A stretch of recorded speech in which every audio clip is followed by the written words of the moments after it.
النبي المصطفى محمد صلى الله عليه وسلم وآله وأصحابه الكرام لهم الفاتحة. أعوذ بالله من الشيطان الرجيم. بسم الله الرحمن الرحيم. الحمد لله رب العالمين الرحمن الرحيم مالك يوم الدين إياك نعبد وإياك نستعين اهدنا الصراط المستقيم صراط الذين أنعمت عليهم غير المغضوب عليهم ولا الضالين آمين.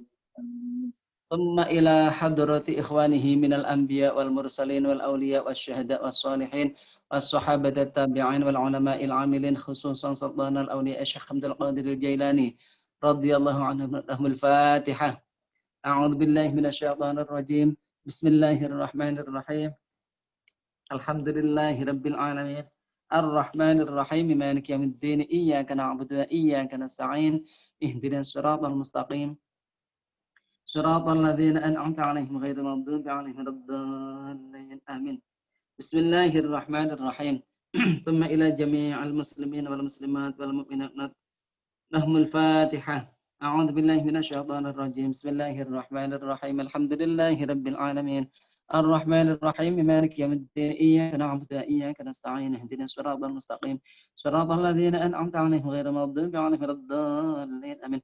خصوصا إلى مشايخنا وشيخنا إلى شارحيه لهم الفاتحة. أعوذ بالله من الشيطان الرجيم. بسم الله الرحمن الرحيم. الحمد لله رب العالمين الرحمن الرحيم مالك يوم الدين إياك نعبد وإياك نستعين اهدنا الصراط المستقيم صراط الذين أنعمت عليهم غير المغضوب عليهم ولا الضالين آمين. خصوصا إلى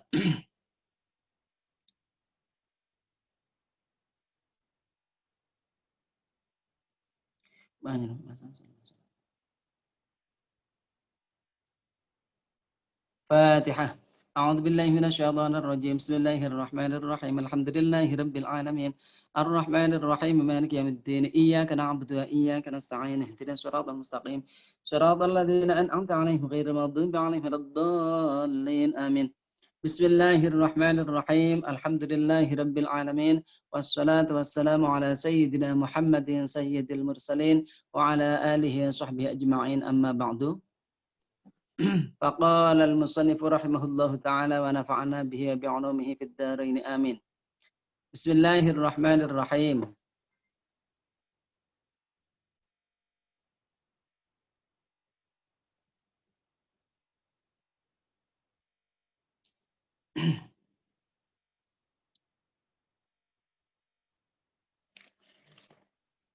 Kita mulai mengaji kitab Al-Hikam.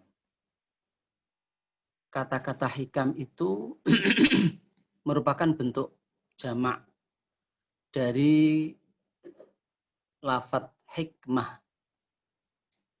Hikmah maknanya adalah kebijaksanaan. Hikmah itu kebijaksanaan dijamakkan menjadi hikam.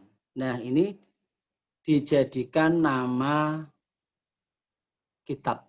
Jadi Al-Hikam. Beberapa kebijaksanaan. Bismillahirrahmanirrahim. Kitab ini disusun oleh Al-Imam Al-Muhaqqiq Abil Fadl Ahmad bin Muhammad bin Abdul Karim bin Atha'illahi As-Sakandari.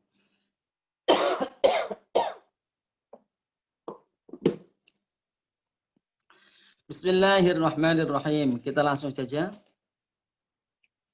Bismillahirrahmanirrahim.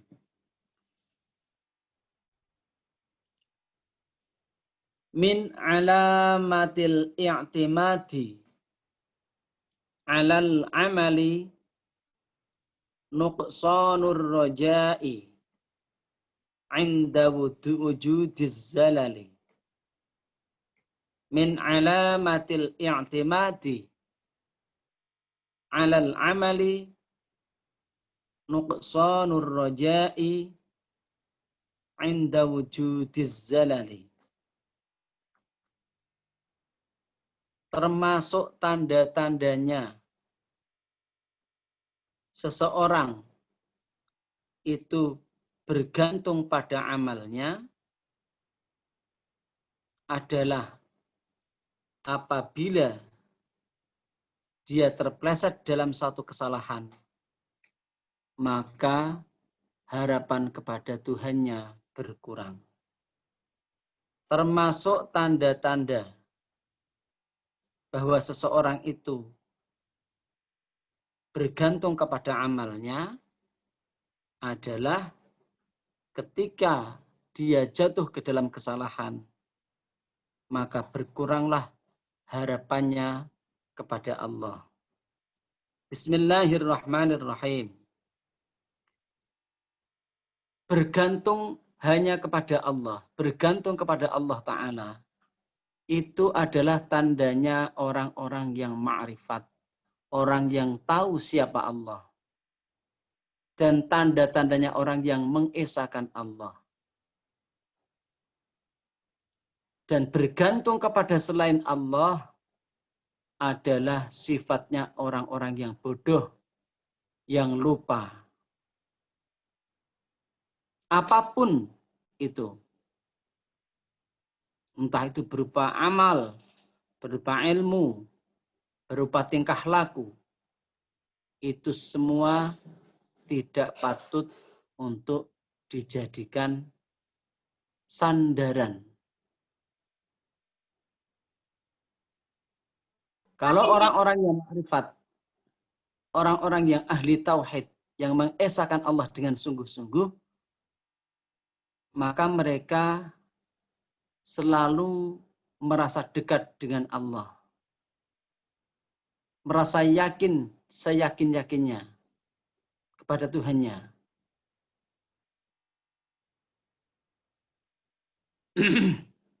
Maka ketika mereka terjatuh dalam kesalahan atau mereka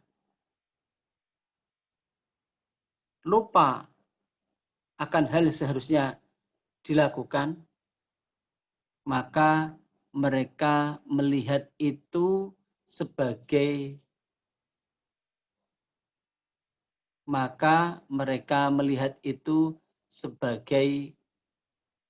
kuasa Tuhan, kuasa Allah atas dirinya. Jadi dia merasa sama ketika melakukan kebaikan ataupun terpleset dalam kesalahan. Baginya dalam pandangan orang-orang yang arifin, orang-orang yang ahli tauhid, itu dipandang sama. Apa? Bahwa semua itu adalah campur tangan Allah. Adalah semua itu kehendak Allah. Maka karena semua itu adalah kehendak Allah, walaupun dia ketika melakukan kesalahan tentu sebagai orang secara syariat itu adalah suatu dosa, tapi sama sekali tidak mengurangi harapannya kepada Allah. Kesalahan-kesalahan yang terjadi dalam dirinya sama sekali tidak mengurangi harapannya kepada Allah.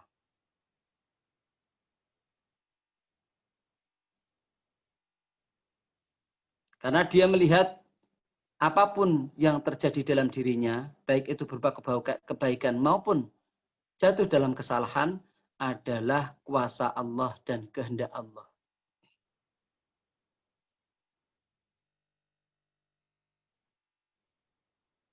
Tapi ini mereka lakukan dengan seimbang. Ketika mereka melakukan kesalahan, maka tidak mengurangi harapan mereka terhadap pertolongan Allah, terhadap kasih sayang Allah. Tapi sebaliknya, ketika mereka melakukan kebaikan, karena mereka memandang dengan sangat yakin bahwa itu adalah atas kehendak Allah, maka mereka pun tidak merasa melakukan. Jadi ketika mereka berbuat kesalahan, sama sekali tidak mengurangi harapan kepada Allah. Sebaliknya, bila mereka melakukan kebaikan, tidak pernah mengakui tidak pernah merasa bahwa dirinya yang hebat, yang baik, tapi semua itu atas kehendak Allah. Ini adalah pandangan orang-orang yang ma'rifat billah, orang yang sudah mengenal Allah. Berbeda dengan orang-orang yang belum ma'rifat, maka mereka masih terpengaruh dengan keadaan dirinya.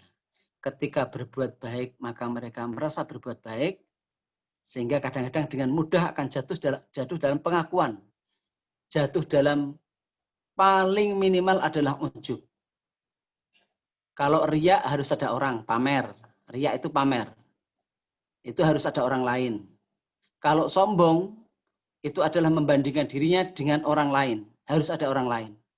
Tapi yang paling mudah ada dalam hati adalah ujubun, bangga diri, keakuan, merasa baik, merasa hebat. Nah ini, penyakit hati yang paling dalam, yang paling lembut dan orang-orang jarang lepas darinya adalah pengakuan pada diri sendiri. Nah, kalau orang-orang yang makrifat, karena mereka tahu dengan jelas, tahu dengan yakin dalam hatinya bahwa semua atas kehendak Allah, maka mereka tidak bergantung pada apapun kecuali Allah. Maka ketika mereka jatuh dalam kesalahan, sama sekali tidak mengurangi harapan mereka kepada Allah. Sebaliknya, bila mereka berbuat kebaikan, maka mereka tidak pernah mengakui kebaikan itu. Semua itu mereka yakini adalah perbuatan Allah atas kehendak Allah. Itu orang-orang yang ma'rifat.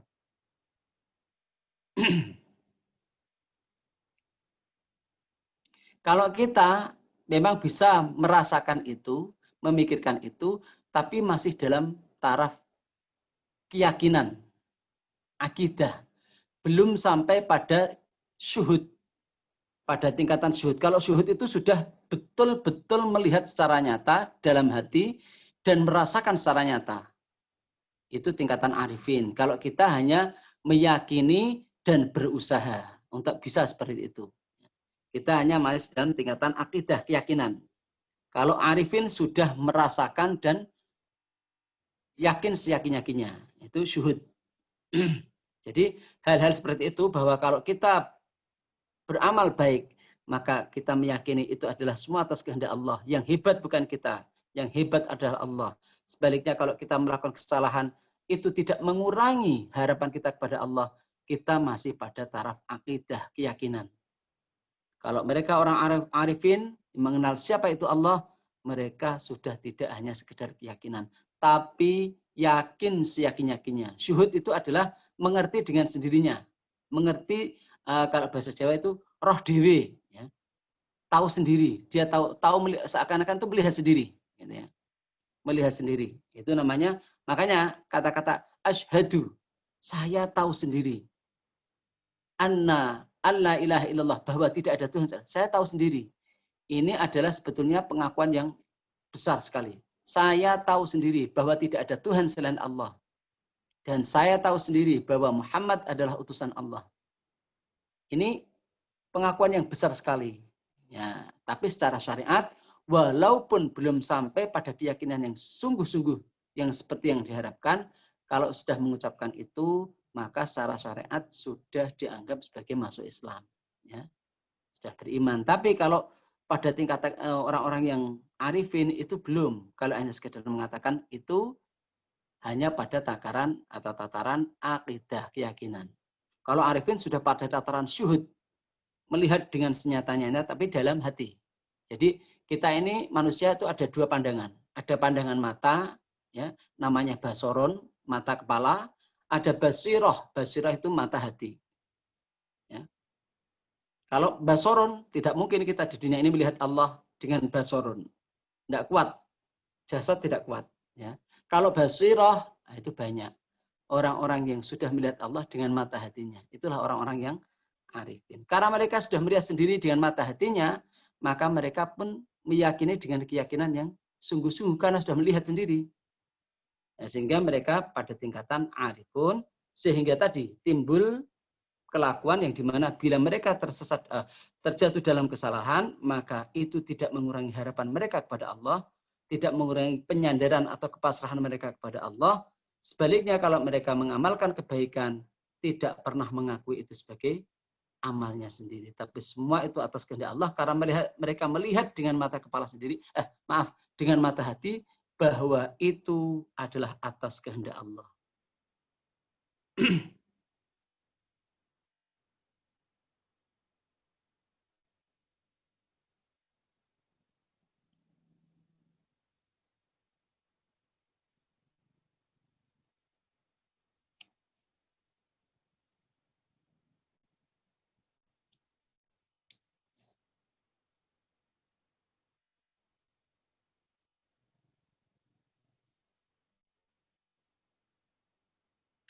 Bismillahirrahmanirrahim. Iradatuka at-tajrida ma'a iqamatillahi iyyaka fil asbabi minasyahwatil khafiyyah. Wa iradatuka al-asbaba ma'a iqamatillahi iyyaka fit tajridi inhitatun 'anil himmati al-'aliyyah. Kehendakmu untuk lepas dari semua sebab tapi langsung kepada Allah,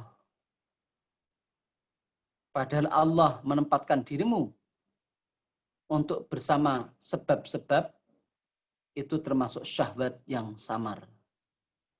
Sedangkan kehendakmu untuk bersama dengan sebab-sebab, padahal Allah menghendaki engkau untuk lepas dari sebab-sebab, itu adalah turun dari semangat yang tinggi, cita-cita yang tinggi. Sebab di sini adalah maksudnya adalah sesuatu yang merupakan batu loncatan untuk tujuan di dalam dunia. Kalau tajrid adalah sama sekali tidak sibuk dengan apa-apa yang digunakan untuk menghasilkan tujuan di dunia ini.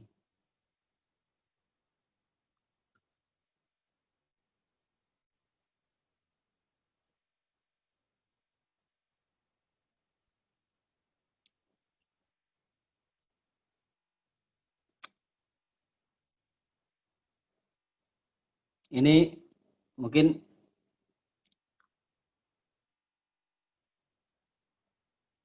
bisa ditafsir secara banyak ya. Karena ini ternyata memang dua kitab juga tafsirannya beda-beda. Tapi intinya sama. Bahwa kadang-kadang Allah menghendaki kita untuk, ini contoh misalnya, pada makom yang dimana kita harus berdoa.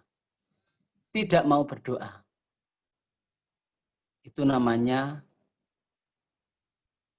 syahwat yang samar. Demikian juga kalau orang pada makamnya sudah tidak berdoa, masih berdoa juga itu turun dari derajat yang tinggi. Atau bisa diartikan juga, cuma ini hal yang jarang ya, hal yang sekarang sudah jarang. Orang yang dimakamkan Allah pada makam tajrid dalam arti tidak bekerja sama sekali, hanya pasrah kepada Allah dalam hal rezeki, ya, itu kalau sampai dia kerja maka dia turun dari derajat yang tinggi.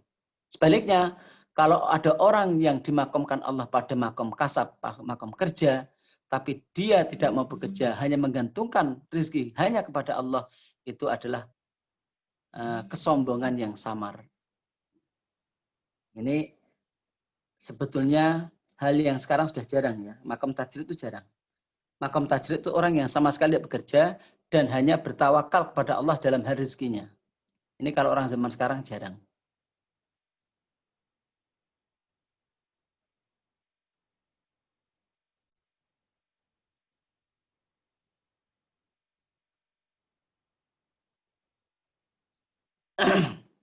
Bismillahirrahmanirrahim.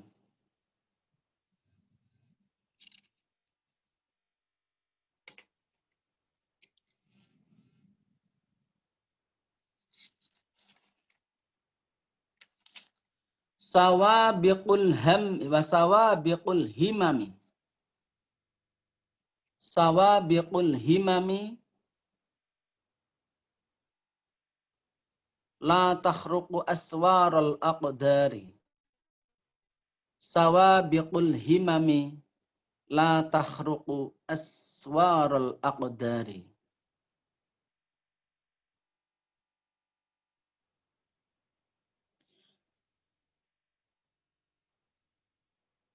Semangat-semangat yang sangat tinggi sekali itu tidak bisa membedah batas-batas takdir.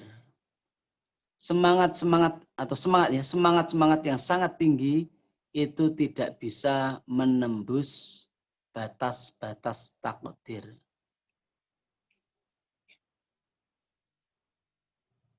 Semangat yang tinggi itu adalah kekuatan hati yang dengan kekuatan itu apa-apa bisa terjadi atas izin Allah.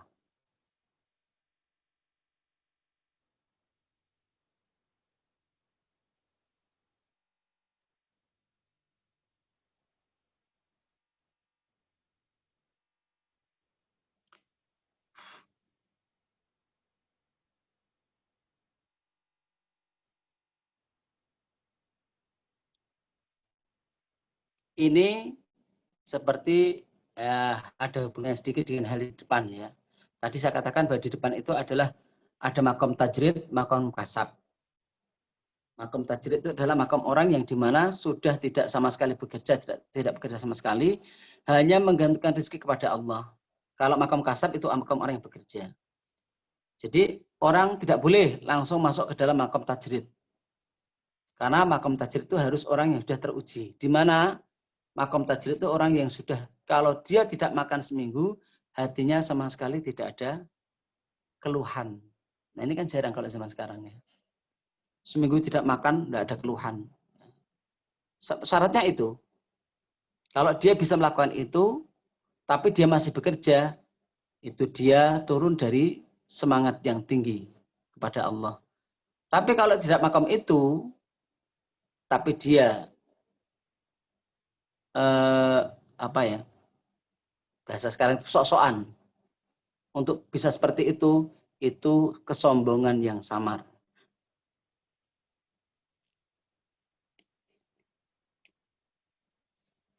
Nah ini disambung dengan ini, sawabiqul himam la tahruqu aswaral aqdari. Karena semangat yang tinggi tidak akan bisa menembus batas-batas takdir.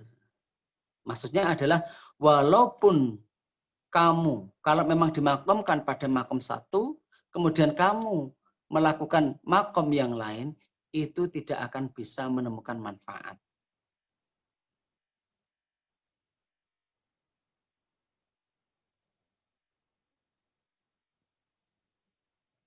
Nah, sawabiqul himam ini adalah atau semangat atau kekuatan sawabiqul himam adalah kemauan yang tinggi. Kemauan yang tinggi ini kalau ada pada wali namanya karomah.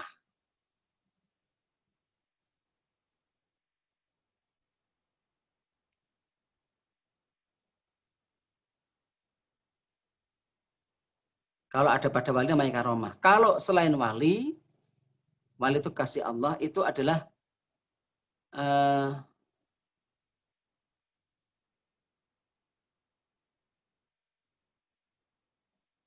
idza ilahi fawajatu wali ghairihi kasana ini. Kalau untuk selain wali itu adalah merupakan penghinaan dari Allah, kehinaan. Ya. Kalau sawabiqul himam atau kemauan yang tinggi yang mempunyai efek, ya, ini ada. Ya. Jadi kalau seorang wali itu karena dia mempunyai semangat yang tinggi kepada Allah dan itu memberi efek pada apa-apa yang dia kehendaki, maka itu namanya karomah. Tapi kalau itu dimiliki selain seorang kekasih Allah, misalnya orang ahli maksiat, seperti orang ahli sihir atau apa namanya orang yang punya mata yang tajam. Ada ini namanya penyakit ain. Orang itu kalau punya penyakit ain, kalau memandang sesuatu dengan kebencian yang sangat atau dengan senang yang sangat, maka yang dipandang bisa langsung mati. Namanya penyakit ain. Itu adalah kehinaan. Dan semua itu tidak bisa mengefek kecuali atas takdir Allah.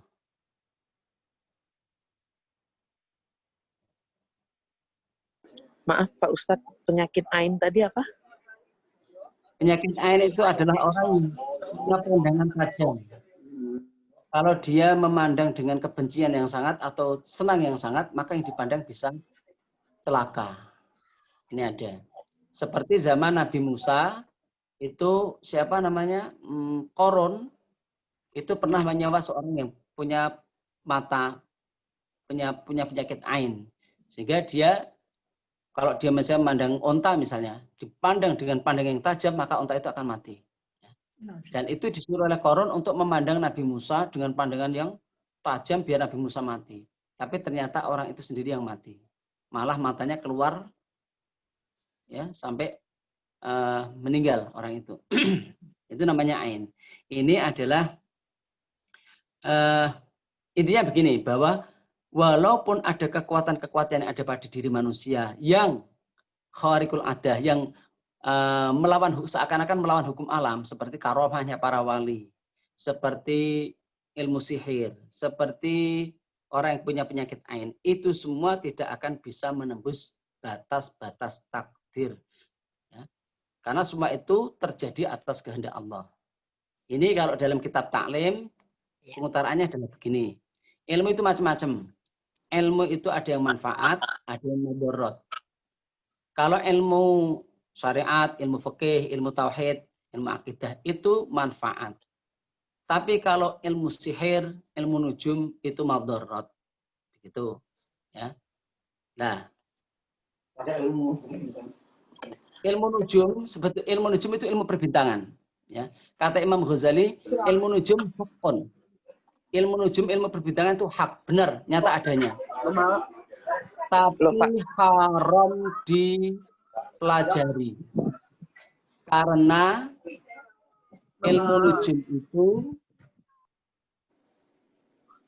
ilmu nujum itu walaupun dia benar nyata adanya, tapi sangat berbahaya. Karena apa?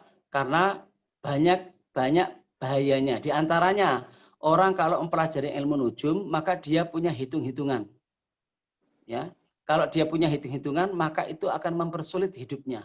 Semua serba dihitung, sehingga ini tidak boleh, itu tidak boleh, ini tidak boleh. Dan itu membuat dia semakin sempit. Atau kalau pada tahapan tertentu, dia akan mengalami hal-hal yang tidak sopan kepada Allah. Ilmu nujum itu kadang-kadang tidak berupa hitungan-hitungan, tapi dia menghitung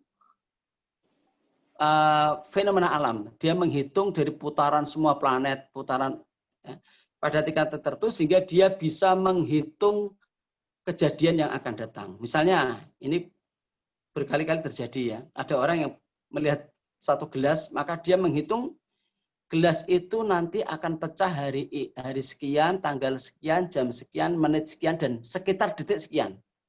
Maka pada hari itu, jam itu, dan hampir di detik itu, dia taruh gelas itu di dalam kamar, dan dia tutup semua pintu dan jendela. Dia ingin tahu apakah benar hitungannya. Ternyata di saat detik yang ditentukan, itu ada beberapa anak yang bermain di luar, dan melemparkan batu, sehingga menembus jendela, dan mengenai gelas itu. Sehingga dia mengetahui sesuatu yang dikehendaki Allah sebelum terjadi. Dan itu sangat tidak sopan. Dan itu berbahaya sekali. Belum lagi kalau kemudian ada orang yang, ini ada di dalam kitab wiridan, ya, suatu doa-doa yang tertentu yang membuat dia bisa berhubungan dengan bintang-bintang di langit. Ini terjadi di tempat pondok saya mondok itu, ya, ada seorang santri yang dia melakukan wiridan itu. wiridannya seharusnya sekian ribu, tapi dia lakukan sampai berlipat ganda. Ternyata dia mengalami hal-hal yang di luar kemampuannya untuk menerima. Dia melihat keindahan-keindahan yang membuat dia tenggelam dalam keindahan itu, dan dia kemudian seperti orang gila. Tapi dia kalau melompat dari tingkat 3, ya, dari gedung tingkat 3, itu enggak apa-apa, kayak orang terbang. Set. Tapi dia sendiri merasa terganggu dengan semua itu. Karena orang-orang menganggap dia itu gila. Nah, seperti itu berbahaya sekali. Kalau Imam Ghazali mengatakan keindahan rahasia bintang itu, kalau orang tahu, maka dia menjadi tidak bergantung kepada Allah, tapi malah bergantung kepada bintang-bintang. Nah, itu sangat berbahaya sekali. Yang jelas terlihat adalah kepada masyarakat umum itu adalah apa? Masalah hitung-hitungan itu.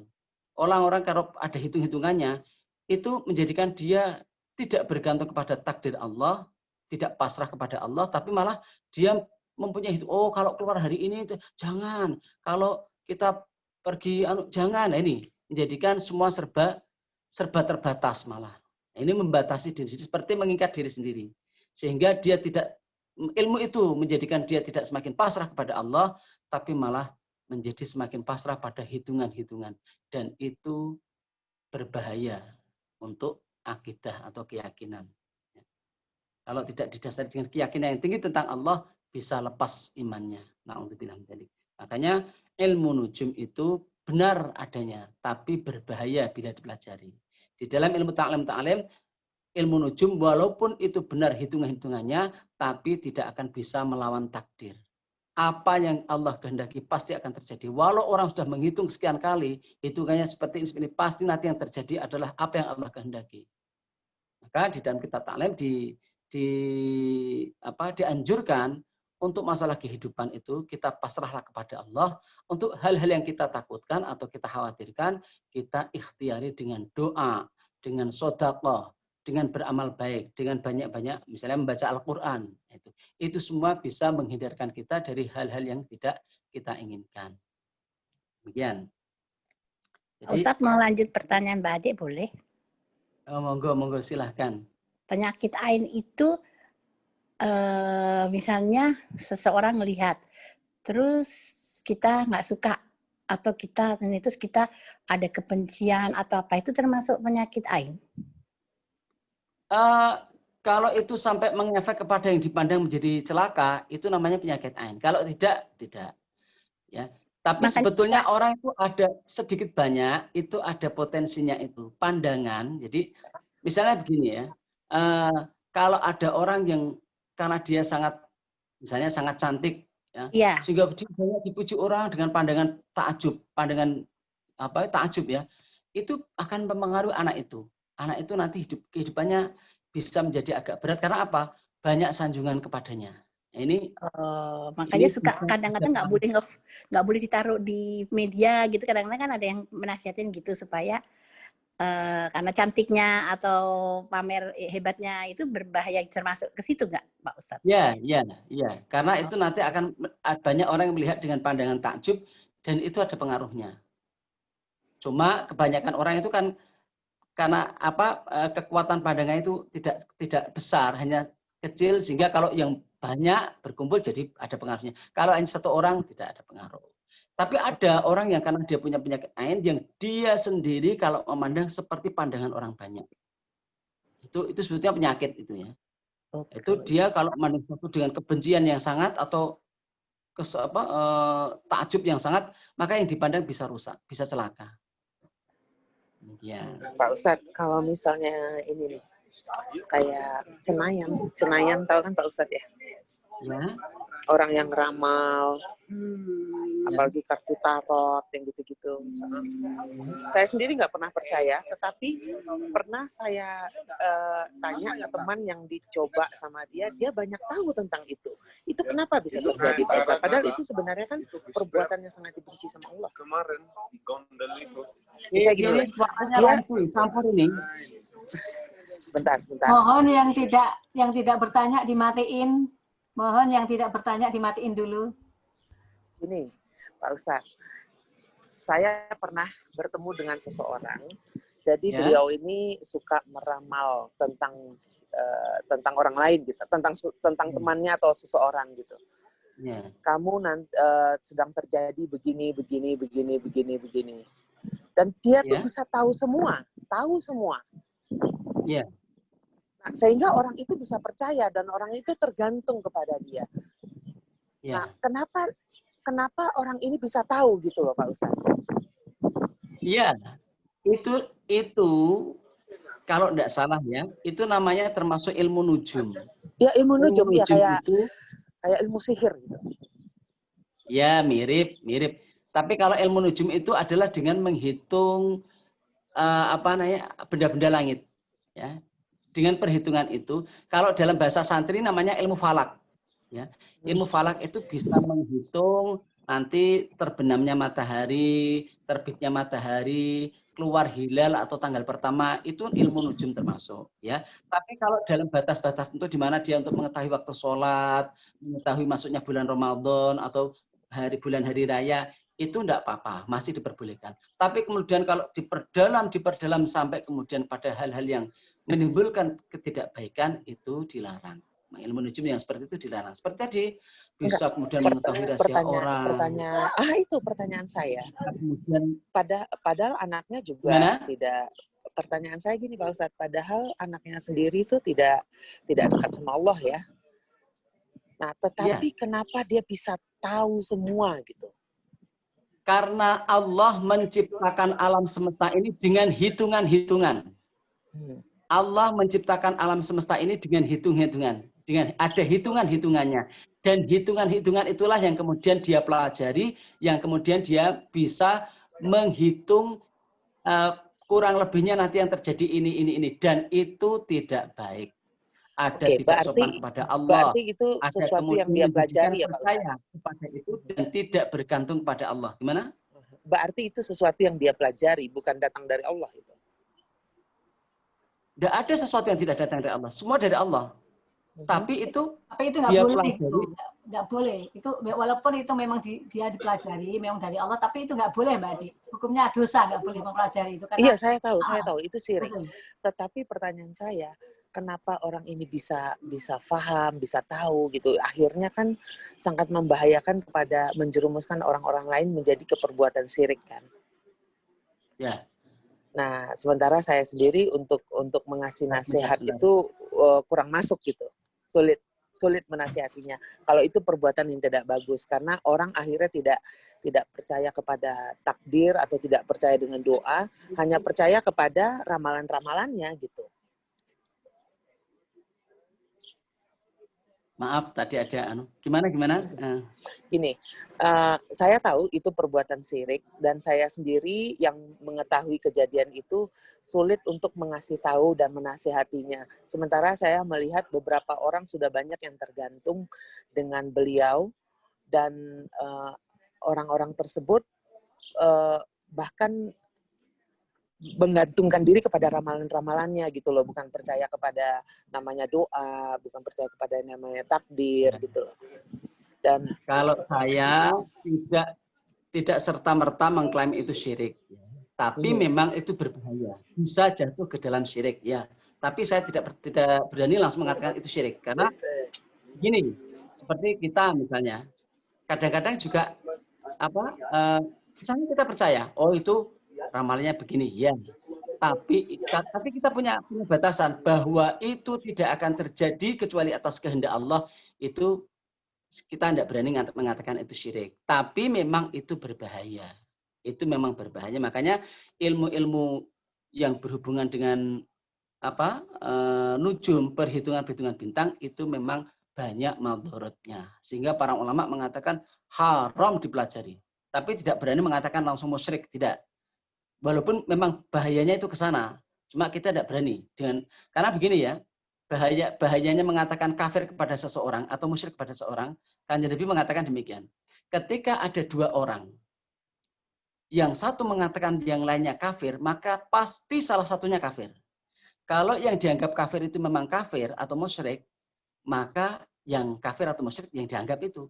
Tapi kalau sampai yang dianggap kafir atau musyrik itu tidak kafir atau tidak musyrik, maka yang kafir atau musyrik yang menganggap itu sendiri. Nah, ini bahayanya. Bahayanya takfir adalah itu bisa mental kepada diri sendiri. Kita makanya tidak berani atau tidak dengan mudah mengatakan oh kafir, oh musyrik, kita tidak berani. Walaupun itu memang berbahaya dan bahayanya memang ke situ ya. Tapi kita jangan mudah-mudah mengatakan kafir. Karena bahayanya itu kalau kita ada orang yang sebutnya tidak kafir, belum sampai kafir, kita katakan kafir, kemudian berarti kita sendiri kafir. Kalau belum sampai syahadat meninggal, naudzubillah min dzalik. Nah ini bahayanya takfir. Makanya saya katakan bahwa ilmu seperti itu berbahaya sekali dan haram dipelajari, tapi kita jangan mudah-mudah mengatakan orang seperti itu kafir. Ya. Ini untuk segala hal, tidak hanya tentang ilmu itu, tentang keyakinan apapun, ya. Misalnya saya ada orang yang berbeda pendapat dengan saya tentang ini tentang itu, saya tidak dengan mudah mengatakan itu kafir, karena itu berbahaya sekali. Kalau sampai dia tidak kafir dalam pandangan Allah, kalau saya mengatakan kafir, berarti saya sendiri kafir, dan itu resikonya besar sekali ya. Makanya kita jangan mudah-mudah mengatakan orang itu syirik atau orang itu kafir, jangan. Berbahaya sekali. Sama bahayanya dengan mempelajari ilmu nujum tadi ya. Nah, ini Bismillahirrahmanirrahim. Jadi intinya begini, bahwa kekuatan sebesar apapun pada diri makhluk, semuanya itu dalam kekuasaan Allah. Tidak akan bisa menembus batas-batas takdir. Tidak akan bisa menembus. Makanya kalau bisa menembus batas-batas takdir, tentunya orang-orang peramal itu akan bisa melawan Allah. Pada kenyataannya enggak. Dia sendiri kelak akan mati. Dia sendiri mengalami penuaan yang tidak bisa dia lawan. Dia sendiri dalam kehidupannya banyak yang tidak bisa dia kontrol. Walaupun dia seorang pelamar hebat, nyatanya juga meninggal. Nyatanya dalam kehidupannya tidak semua menyenangkan. Tapi ada juga hal yang tidak menyenangkan dia. Jadi sebesar apapun kekuatan makhluk, itu semua dalam genggaman Allah. Tidak akan bisa menembus batas-batas takdir Allah. Jadinya seharusnya kita hanya bergantung kepada Allah. Ya. Adapun wasilah-wasilah itu, selama itu masih diperbolehkan sebagai wasilah, misalnya kita kalau lapar, ya tentu tidak boleh dong kita langsung kepada Allah, soalnya pokoknya minta Allah kenyang, tidak usah makan, itu tidak boleh. Ya. Itu harus makan, karena memang Allah menghendaki kita untuk makan. Ya. Kalau kemudian kita haus, juga demikian, tidak boleh kita langsung, wah saya pokoknya tidak usah minum, pokoknya saya pasrah kepada Allah, nanti akan dikasih hilang dahaga. Tidak boleh itu. Ya. Namanya itu kesombongan yang samar. Itu berarti sombong sebetulnya itu. Ya. Demikian. Kalau Allah menempatkan kita dalam satu posisi, maka kita harus mengikuti kehendak Allah itu. Di antaranya itu, kalau dalam hal ini secara makna khususnya adalah kalau orang ditempatkan di makom oleh Allah dikehendaki untuk di makom tajrid, dia tidak kerja, hanya tawakal kepada Allah, itu ada memang makom seperti itu. Maka dia kalau sampai dia kerja, maka dia turun dari derajat yang tinggi. Tapi kalau orang yang ditempatkan Allah di makom kasab, kemudian dia sok-sokan melakukan makom tajrid, tidak usah kerja, yang penting saya pasrah kepada Allah, itu kesombongan. Itu kesombongan. Nah, terus kemudian disambung dengan ini, bahwa sebesar apapun kekuatan makhluk, semuanya itu masih dalam genggaman Allah. Arih nafsaka minat tadbiri. Arih nafsaka minat tadbiri.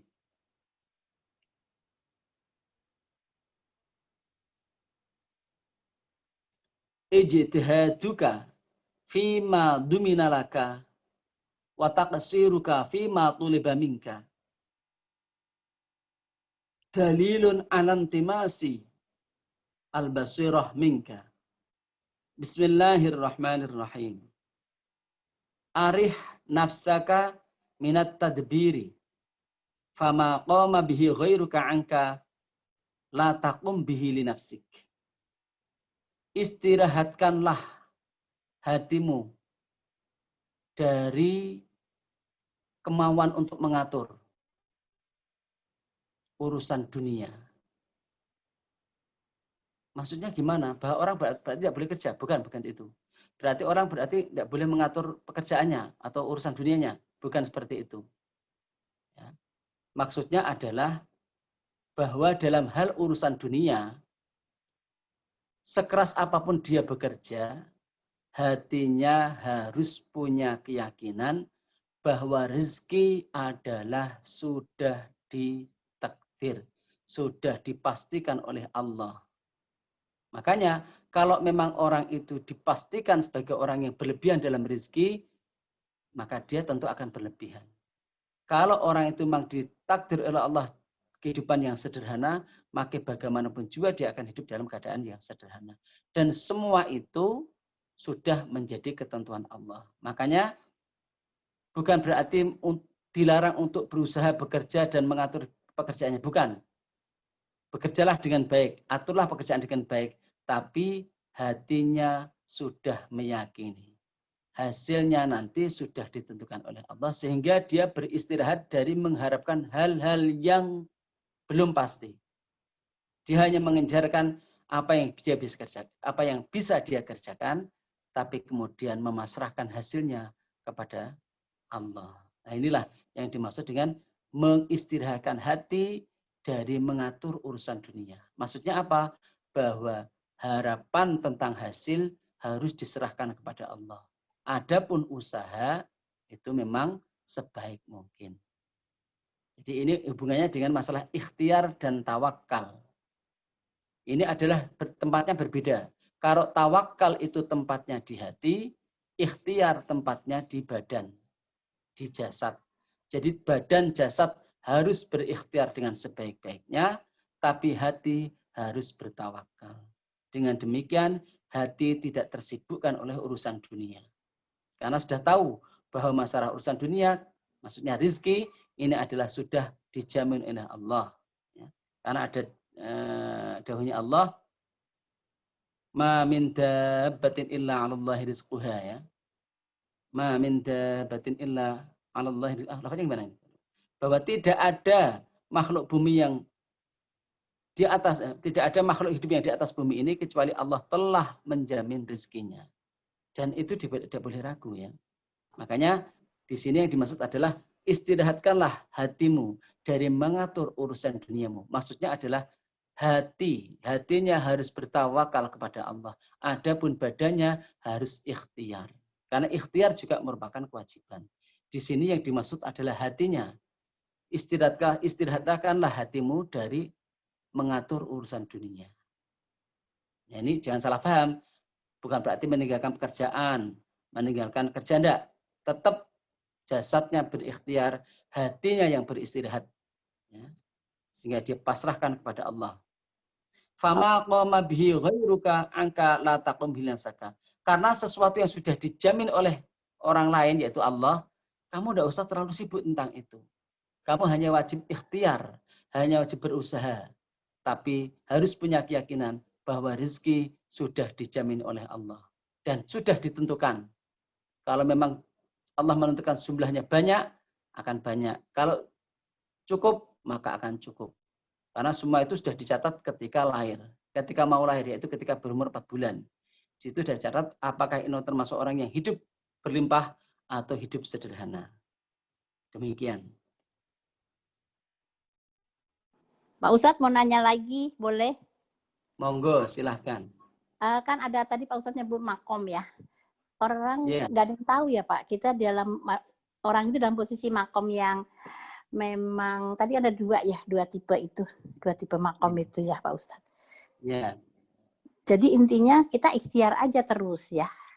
Betul. Terus tawakal ya, gitu saja ya Ya. Pak Ustadz.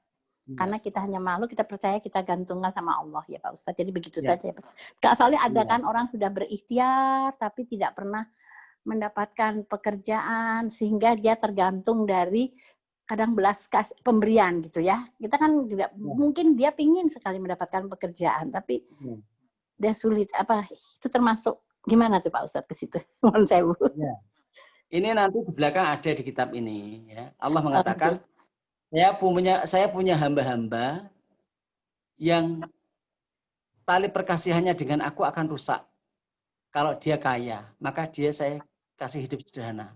Tapi saya juga punya hamba yang tali perkasihannya dengan saya akan rusak bila saya kasih hidup sederhana, maka saya kasih dia kaya.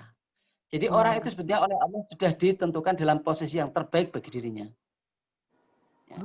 Jadi orang kok hidupnya sederhana, maka dia harus meyakini inilah yang terbaik dari Allah untuk saya. Juga orang yang kaya demikian, inilah yang terbaik dari Allah untuk saya. Tadi karena Allah sudah menentukan, mengatakan saya punya hamba-hamba yang tali perkasihannya dengan aku akan rusak kalau saya kasih hidup sederhana, maka saya kasih dia kaya. Sebaliknya, saya juga punya hamba-hamba yang tali perkasihannya dengan aku akan rusak kalau saya kasih hidup sederhana, kasih hidup kaya, maka saya kasih dia hidup sederhana. Jadi begitu. Hubungannya dengan ini, kita kalau bekerja, kalau berusaha, itu hatinya yang tawakal, tapi jasadnya tetap berikhtiar. Demikian. Kecuali kalau makom tajrid tadi yang saya terangkan, ini terjadi pada ayah saya sendiri, ya. Ayah saya sendiri, ayah saya itu dulu Bapak Ahsan, itu ketika dia mondok, dia anaknya seorang kiai, mengaji kepada kiai yang akhirnya menjadi mertuanya. Waktu itu Bapak Ahsan ketika mondok, termasuk cita-citanya adalah menjadi orang yang sangat kaya, tapi sangat mencintai kiai dan sangat mencintai santri. Artinya orang yang kaya tapi mencintai tentang ilmu. Kemudian Bapak ketika pulang dari pondok, selain juga memang meneruskan pengajian dari Simbah dulu, ya, karena Simbah dulu punya pondok, jadi ayah saya juga mengajar ngaji, mengajar santri-santri. Tapi beliau juga mendirikan pabrik rokok. Waktu itu kalau tidak salah bareng bersamaan dengan pabrik rokok Sukun. Dan sudah menjadi sukses sekali. Ya belum sampai besar, tapi ya lumayan lah. Untuk waktu itu sudah sangat mempunyai uang banyak sekali. Ya. Dan ketika itu Mbah Maksum kemudian datang ke rumah Bapak. Di sini, rumah sini ya. Mbah Maksum bilangnya gini, lu Ahsan, kamu tuh anak kiai kok seperti Noto Smito, Niti Smito ya. Niti Smito kalau mungkin ibu tahu ya, atau bapak-bapak juga tahu, orang terkaya di Indonesia mungkin di zaman Pak Karno. Iya. Makanya terus ibu bilang gini, lu kok Mbah, Bapak Ahsan itu walaupun dia punya pabrik rokok seperti ini, tapi dia tetap ngaji terus kok. Bapak emang ngaji terus dari pagi sampai malam suka ngaji ya. Kata Mbah Maksum, enggak pantas itu. Anak kiai kok gitu. Terus pas Bapak datang, Ahsan, kamu itu gimana itu? Wong anak kiai kok kayak netis itu. Enggak pantas. Terus bunti Mbah, Bapak bilang gitu. Gimana Mbah? Sudah kamu pilih sekarang. Pilih dunia ngaji atau dunia? Bapak milih, saya pilih ngaji Pak. Bah. Ya sudah. Maka enggak waktu lama, hanya selang 2 hari, pabriknya bangkrut. Dan setelah itu Bapak kerja apapun tidak pernah sukses. Pernah membuat tempe, membuat keripik, bikin bunga, bikin jual kain, jual batik, macam-macam sudah dijalani. Dan semuanya gagal. Sehingga pada saat tertentu Bapak ya punya keyakinan, oh Allah menempatkan saya mungkin dalam makam tajrid. Dan semua sudah diusahakan, sehingga tidak langsung tajrid gitu ya. Tapi sudah melakukan proses bahwa bekerja ini itu kok ternyata gagal. Nah ini menunjukkan bahwa mungkin Allah memang menghendaki saya untuk makam tajrid. Sehingga setelah itu Bapak pun hanya mengajar ngaji, dan memang kehidupannya ya memang berat sekali. Tapi alhamdulillah bisa dijalani sampai alhamdulillah semuanya sudah berjalan baik.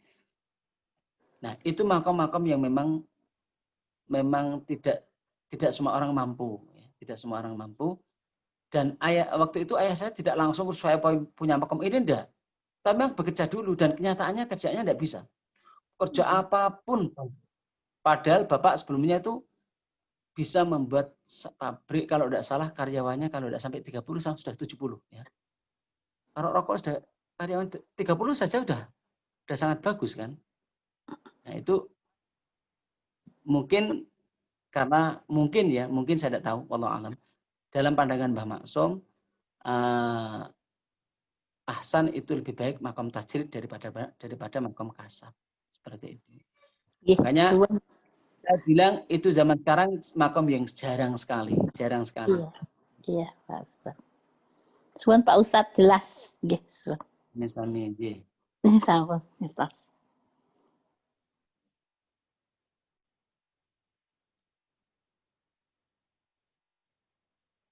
Ada yang mau tanya lagi, monggo. Assalamualaikum, Gusmu. Waalaikumsalam. Saya mau nanya tentang ikhtiar dan tawakal yang Gusmu tadi jelaskan.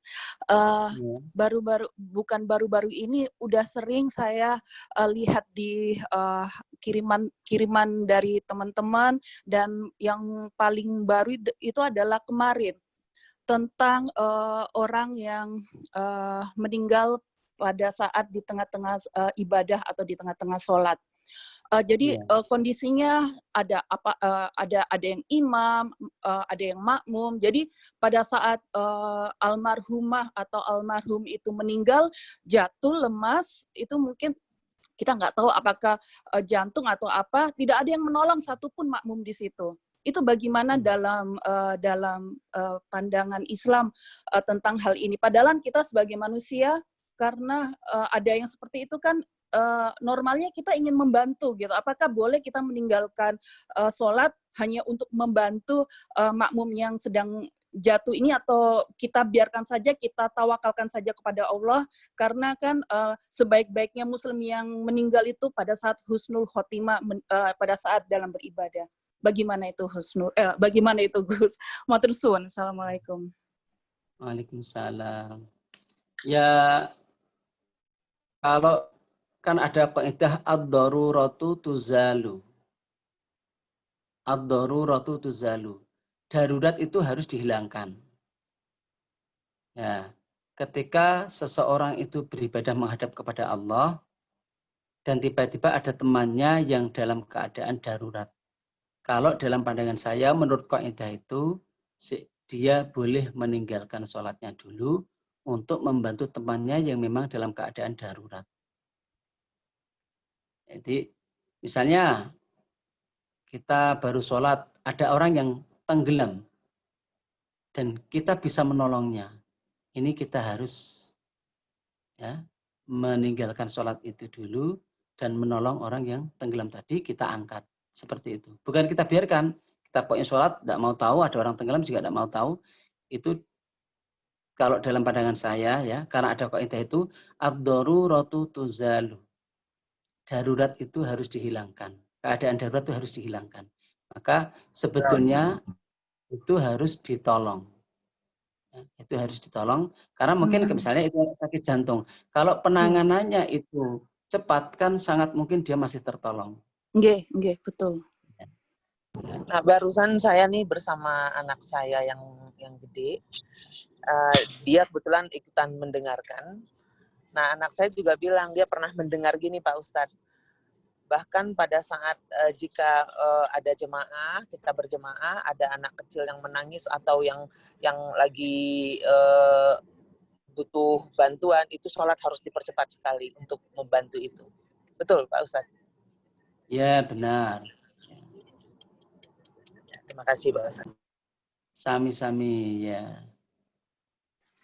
Ya, semoga ada yang mau bertanya lagi. Yang tadi Gus, jadi kita nggak apa-apa ya Gus ya, meninggalkan sholat kemudian membantu jamaah atau imam yang sedang jatuh pingsan itu ya Gus ya? Iya, karena itu kan keadaan darurat. Oke. Keadaan darurat. Kecuali orang banyak dan itu sudah ada yang menolong cukup, maka yang lain boleh meneruskan. Kan berarti sudah darurat, sudah ada yang menangani. Nah, yang lain tidak harus ikut semua. Sudah ada beberapa yang menolong, ya sudah. Tapi bukan kemudian dibiarkan ada yang menolong ya. Ini ya demikian ya. Matur suwun Gus, matur suwun. Ya, faedahnya adalah ad-daruratu tuzalu. Darurat itu harus dihilangkan. Karena Allah itu Islam ini adalah agama yang sangat manusiawi sekali. Sangat manusiawi sekali. Karena Allah yang menciptakan manusia, sehingga Allah menciptakan agama juga yang sesuai dengan manusia. Demikian. Matur suwun, Gus. Ya, sami-sami. Pak Ustadz, saya mau bertanya sedikit aja. Ya. Tapi melenceng dari tema. Masalah pemberian zakat harta ini di antara keluarga-keluarga terdekat. Jadi kemarin pagi ibu saya tuh barusan mendengar ceramah dari seorang ustadz di pengajian subuhnya bahwa tidak kita apabila yang fakir miskin itu masih hubungan saudara dengan kita tidak sah memberikan zakat harta kita gitu. Padahal saya pernah di dalam Islam kan kita harus ke saudara kita sekitar kita duluan gitu. Iya. Nah, tetap makanya jadi timbul keraguan-raguan lagi gitu loh di sini. Iya. Gitu kira-kira Pak Ustadz, gimana? Begini ya, kita berhubungan dengan manusia itu ada beberapa hak. Ya.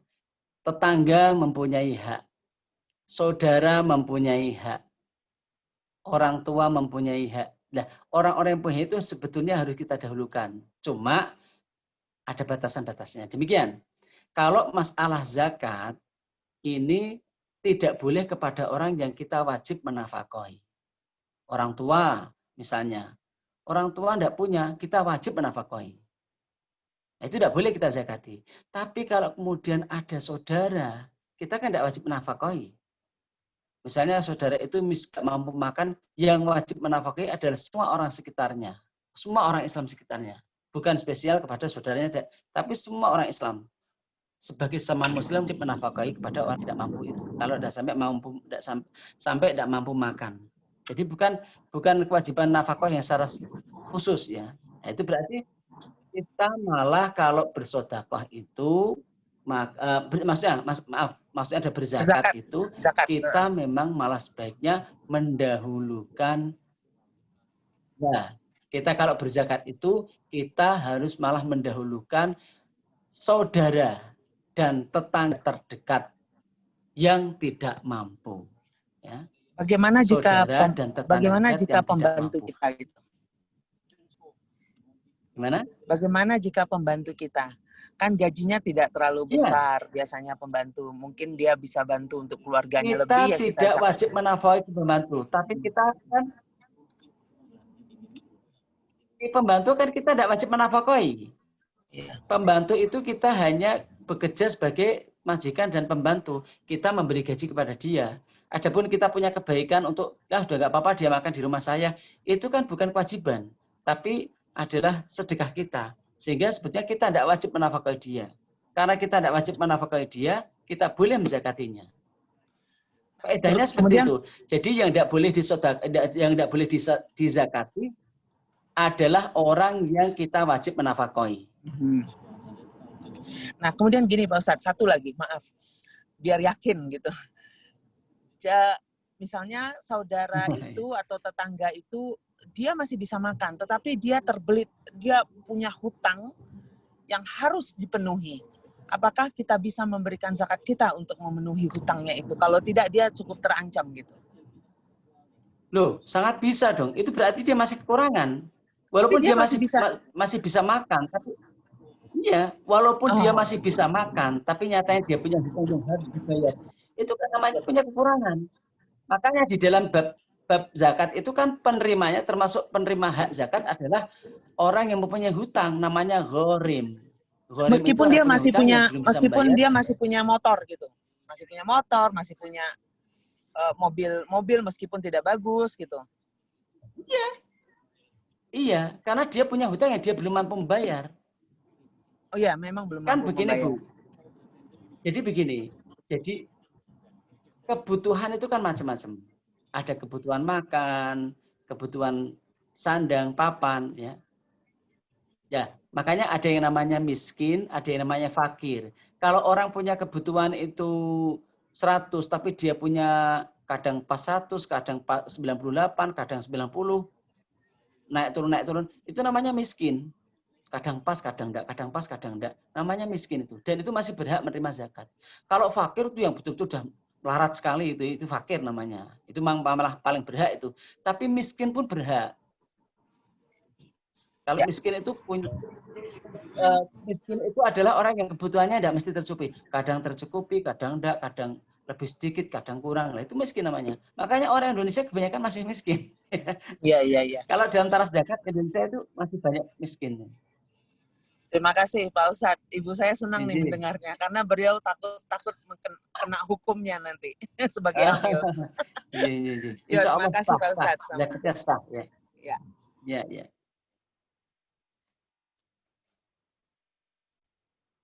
Ya, demikian. Semoga pengajian malam ini mendapatkan ilmu yang manfaat barokah fid dunya wal akhirah. Amin Allahumma amin. Dari saya, wallahul muwaffiq ila aqwamit thoriq. Wassalamualaikum warahmatullahi wabarakatuh. Waalaikumsalam warahmatullahi wabarakatuh. Matur suwun, Gus. Matur suwun. Terima kasih Pak Ustadz.